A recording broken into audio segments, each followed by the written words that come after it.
gulqandni mana gullari ochildi. Har yeri mana shu gullardan gulqand qilamiz. Noyob atirgul. Juda ham shirin, iforli, mayin, sersuvli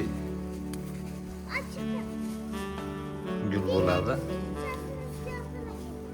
Bular terib mana gulqand qilamiz, Xudo xolasa. Bu yil ertaroq ochildi bu gullarimiz.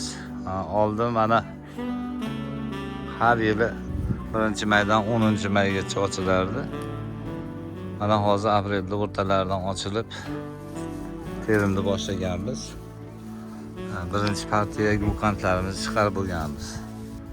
Shu gulqand nihoyatda bir internet tarmoqlarida juda ko'p narsalarga shifoligini ko'rib bilsalaring bo'ladi.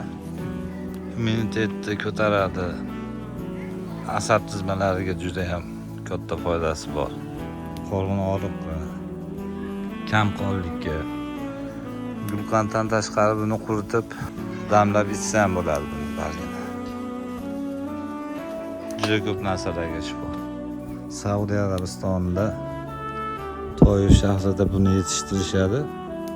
Bundan atir, gulob, yuzga surtadigan suyuqlik, 5 xilcha narsalar chiqarishadi. Oxirida bundan isiriq chiqarishadi. Isirig'ini tutatib qo'ysa, mana shu atirgulli uforlari, shirin uforlari taralib turadi.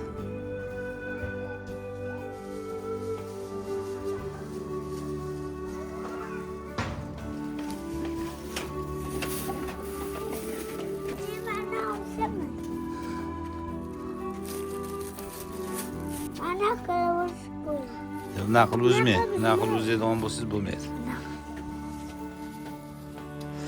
Uzishda mana juda oson yo'li mana. Bo'ldi. Naql uzasan.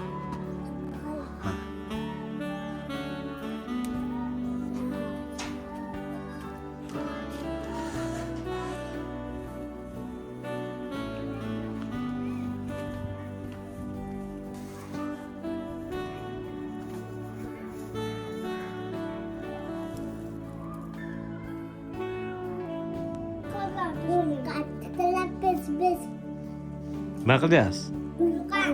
Mana o'poqam qilyapman. Mana 10 kun ichida tayyorlagan gulqandimiz tayyor bo'ldi. Mana ko'rishlaringiz mumkin. Mana bu ustiga gulli changi, mana bu ham aralashtiriladi. Mana ikkinchisi. Shu bilan mana gulqandimiz tayyor.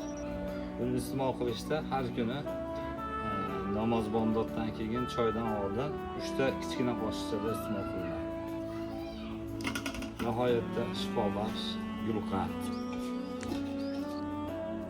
Mana O'shtik ukaxonim Odiliy mana tabarruk sovg'a ko'ylak jo'natgan ekanlar. Shuni kiyib tasvirga tushdim. Kattakon rahmat, Alloh rozi bo'lsin sizdan. Butun O'shtik birodarlarimiz hammalaringiz hurmatimda sizlar.